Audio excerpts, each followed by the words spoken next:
¿podemos decir que el tiempo existe? La respuesta a esta pregunta puede parecer obvia, basta con mirar un calendario o un reloj, pero los avances en la física sugieren que la inexistencia del tiempo es una posibilidad abierta y que deberíamos tomarla en serio. ¿Pero esto qué significa?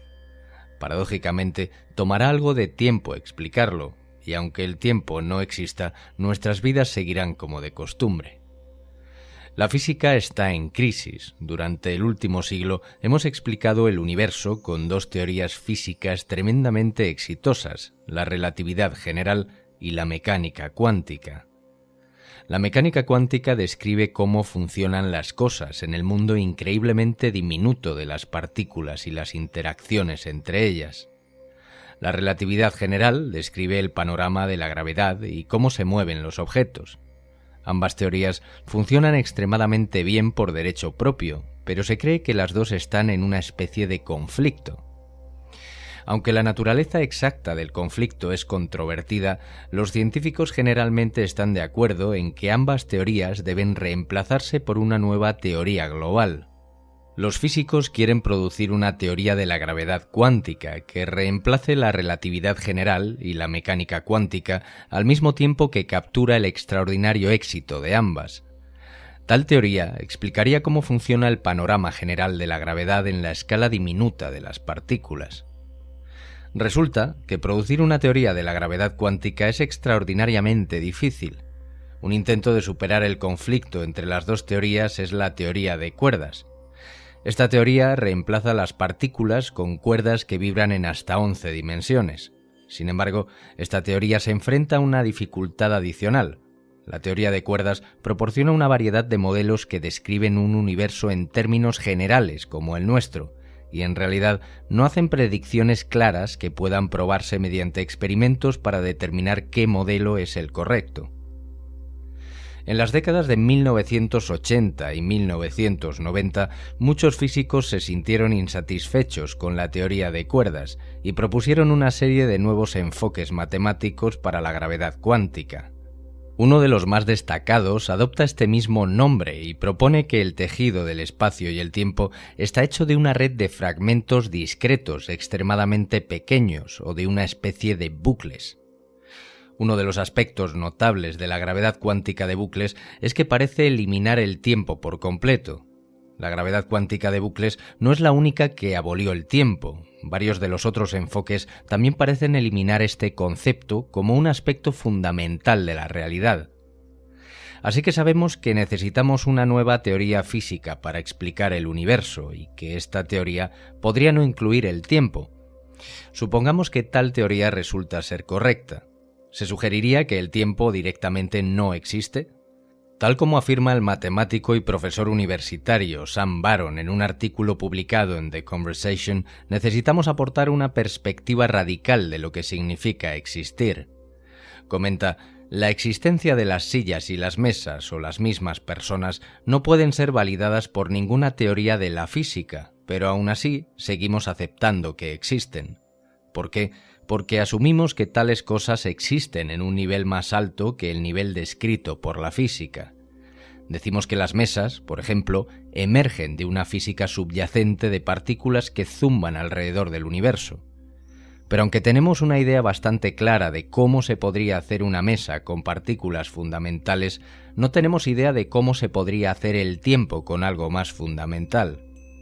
Entonces, a menos que podamos encontrar una buena explicación de cómo surge el tiempo, no está claro que podamos simplemente asumir que el tiempo existe como lo concebimos. El tiempo podría no existir en ningún nivel, siendo una forma de percepción secuencial de un núcleo existencial. Decir que el tiempo no existe en ningún nivel es como decir que no hay mesas en absoluto. Tratar de arreglárselas en un mundo sin mesas puede ser difícil, pero arreglárselas en un mundo sin tiempo parece evidentemente desastroso. Toda nuestra vida está construida alrededor del tiempo. Nosotros planificamos para el futuro, a la luz de lo que sabemos sobre el pasado. Responsabilizamos moralmente a las personas por sus acciones pasadas, con miras a reprenderlas más adelante. Nos creemos agentes o entidades que pueden hacer cosas, en parte porque podemos planear actuar de una manera que traerá cambios en el futuro. Pero ¿de qué sirve actuar para provocar un cambio en el futuro cuando en un sentido muy real no hay un futuro por el cual actuar? ¿De qué sirve castigar a alguien por una acción pasada cuando no hay pasado y por lo tanto aparentemente no existe tal acción? El descubrimiento de que el tiempo no existe parecería detener el mundo entero. No tendríamos ninguna razón para levantarnos de la cama. En realidad hay una manera de salir del lío. Si bien la física podría eliminar el tiempo, parece seguir evidenciando la causalidad, el sentido en el que una cosa puede provocar otra.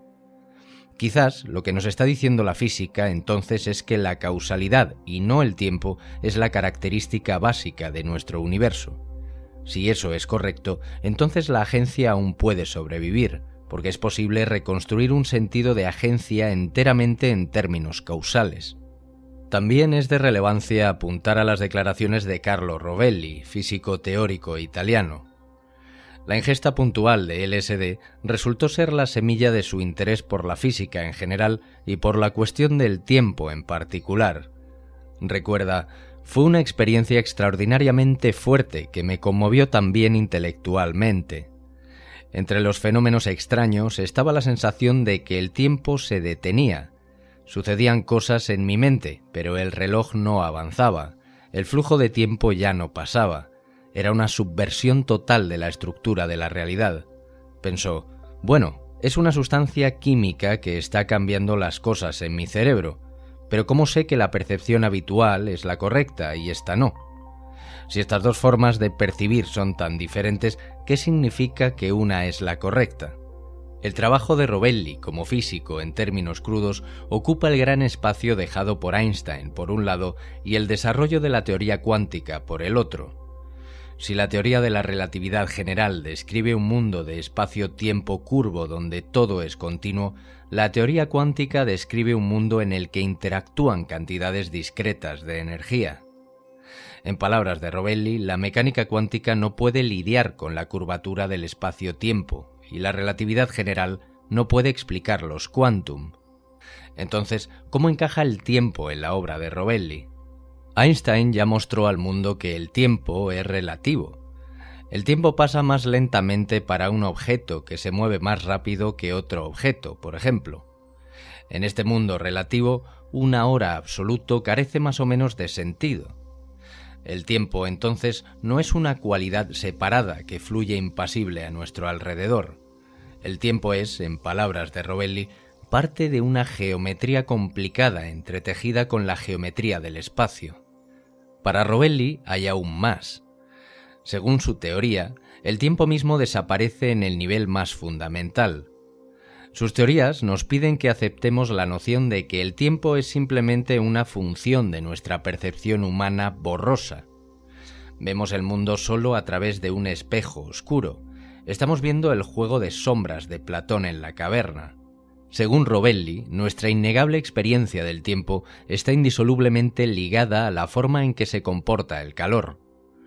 En la obra El orden del tiempo pregunta por qué podemos conocer solo el pasado y no el futuro. Sugiere que la clave es el flujo unidireccional de calor de los objetos más cálidos a los más fríos. Un cubo de hielo que se deja caer en una taza de café caliente enfría el café, pero el proceso no es reversible, es una calle de sentido único, como lo demuestra la segunda ley de la termodinámica. El tiempo también es tal como lo experimentamos, una calle de sentido único. Lo explica en relación con el concepto de entropía, la medida del desorden de las cosas. La entropía era menor en el pasado. La entropía es mayor en el futuro, hay más desorden y hay más posibilidades. El mazo de cartas del futuro es confuso e incierto, a diferencia del mazo de cartas ordenado del pasado, pero la entropía, el calor, el pasado y el futuro son cualidades que no pertenecen a la gramática fundamental del mundo, sino a nuestra observación superficial del mismo. Rovelli indica: si observo el estado microscópico de las cosas, entonces la diferencia entre el pasado y el futuro se desvanece. En la gramática elemental de las cosas no hay distinción entre causa y efecto. La visión de Rovelli es que no hay contradicción entre una visión del universo que hace que la vida humana parezca pequeña e irrelevante y nuestras penas y alegrías cotidianas, o de hecho, entre la ciencia fría y nuestras vidas espirituales internas. Somos parte de la naturaleza y, por lo tanto, la alegría y la tristeza son aspectos fundamentales de la naturaleza misma. La naturaleza es mucho más rica que solo conjuntos de átomos. También hay un momento en su obra Seven Lessons en el que compara la física y la poesía. Ambas intentan describir lo invisible. Podría agregarse que la física, cuando se aparta de su lenguaje nativo de ecuaciones matemáticas, se basa fuertemente en la metáfora y la analogía.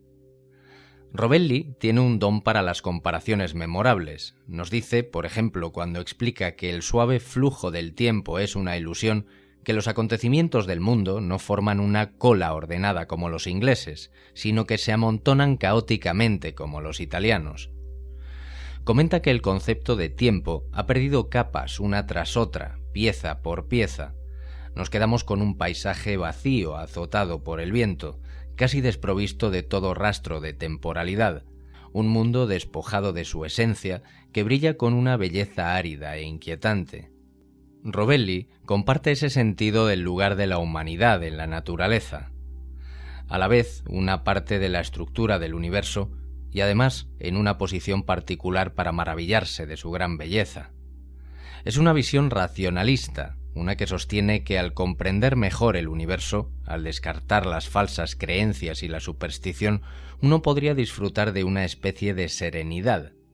Aunque Rovelli también reconoce que la esencia de la humanidad es el amor, el miedo, el deseo y la pasión, todo lo que tiene sentido al final en nuestras breves vidas es ese pequeño lapso de tiempo que se nos asigna.